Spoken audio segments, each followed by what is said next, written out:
嘿，大家伙早喽！9月26号星期二，第二个训练日。昨天感谢大家啊，弹幕评论我都看了。今天清空跑会再短一点，然后明天早晨5公里的测试，之后调整2天，周六去跑半马。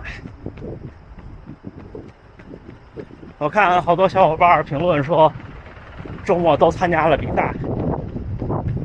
我看到的有印象的有2位都跑了柏林，了不起啊！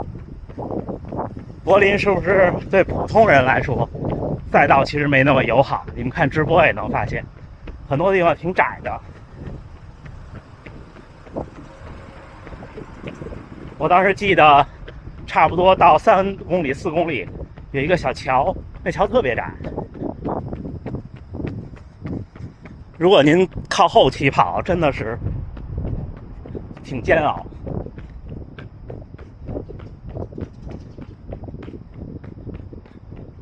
但是大家好像都取得了自己很满意的成绩，恭喜恭喜！今天我也来聊聊，我昨天看完各位的很多评论之后，我在想的一些比赛的，不能叫策略，叫选择吧，就是在比赛过程中自己的配速，自己的怎么去安排。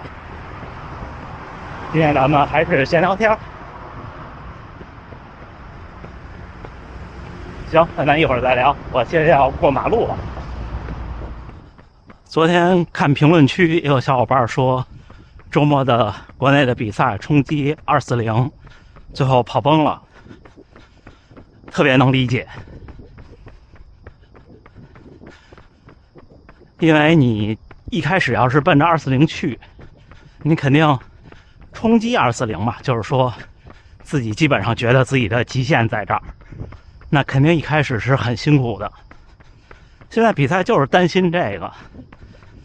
为什么说东京和波士顿心态上都很轻松呢？因为不打算冲击240，所以一开始也不是太快。波士顿是有其他特殊原因，东京跑完就很轻松，其实就差那几分钟，对吧？真的不一样。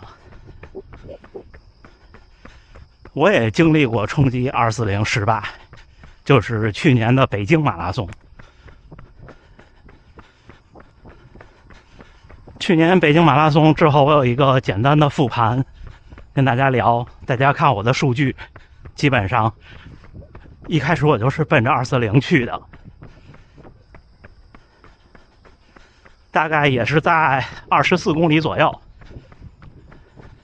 开始掉，到28公里的时候没有完成既定的时间。如果跑240，我会把42公里分成3个14公里去记录时间门槛。到28公里的时候差1分半钟，1分半钟就不可能了，然后后边就相对的放了一下。但是就算是后边相对放了一下，跑完也挺累的那天。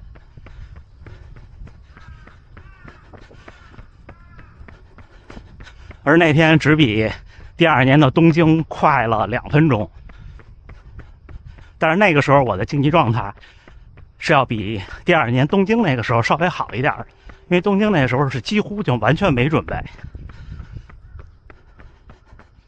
所以比赛策略是个事儿。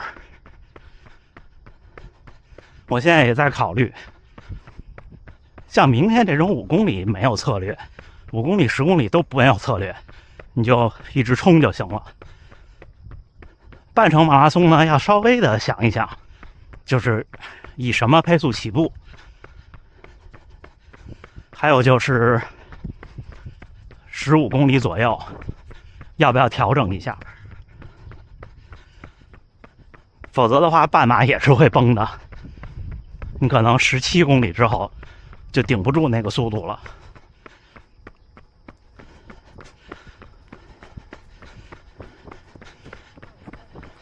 一般的比赛，你只要是先快后慢，或者后边有掉速，你都是不如你匀速完赛成绩好、体验好。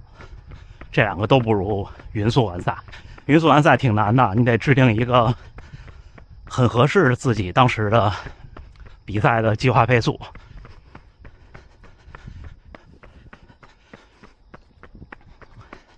当然，要冲击240这种，怎么计划都没用，它就摆在那儿。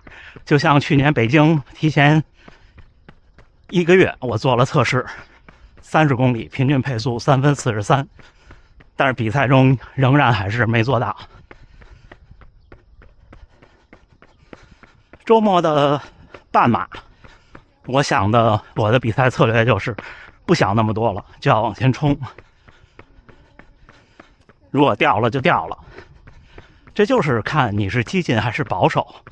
如果你是保守，就像我跑东京一样，那就轻松加愉快，成绩也不太难看。激进就有点像贝克勒参赛，原来我不理解，现在我理解，就是因为有年龄问题，有伤病问题，甚至对他来说还有体重问题。每一场比赛准备完了之后，可能都当做最后一场跑，那心态肯定不一样。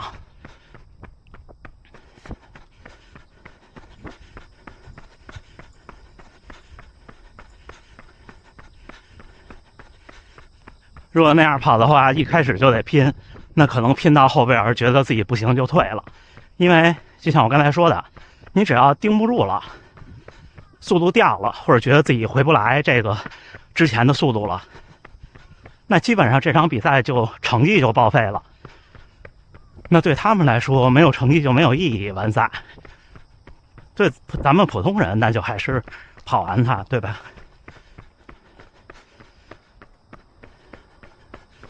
这也是这两天我精神上的一个收获。小伙伴们说的对，就是你的思想还没有跟上你的身体，导致各种的交界的时期会有些焦虑和慌张，这就看你怎么想，对吧？我现在就觉得就多冲一冲。明天的5公里，看看有没有机会跑进3分38平均配速。如果能跑到3分36就更好了。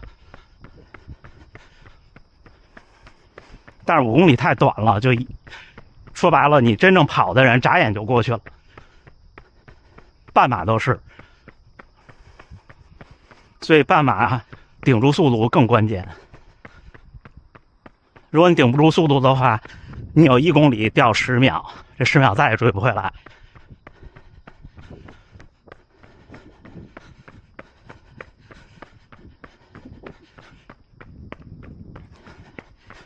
今天还往那边跑一圈就回去。所以给大家什么建议呢？就如果您现在是刚开始跑步没多久，刚开始参赛，就是您的成绩很多还都是空白，随便一跑就是 PB。这种情况下呢，您就放开手脚冲，对吧？因为很可能您不冲，后程也得掉，也得崩。我指的全程马拉松啊。半马我看很多小伙伴都有突破，半马突破很快的，尤其是从1小时40到1小时25，很快就能突破，因为就是冲。等您跑出一些成绩了，然后比赛也没有明显的掉速了，就是您真的觉得自己在比赛了，这时候呢，保守一点是正常的，谁都会经历这阶段。而且保守一点，多多去找一找自己的边界，因为你上来就冲，后边掉，很可能就是你确定不了那个边界，对吧？保守一点，多积累比赛经验，之后你们跑到我现在的这个状态，就再激进一点，去冲一冲成绩。这是我觉得可能就是更适合普通爱好者的。当然我说那个冲不是盲目的啊，就是比方说我现在觉得半程马拉松我可以按照3分40起步去冲，然后过程中肯定是要比3分40快的，可能在9公里到12公里这段时间也许能跑到3分35，然后后边会稍微再慢一点。这是我对自己的一个基本评估。你不要说我3分20起步，那肯定不现实，对我来说。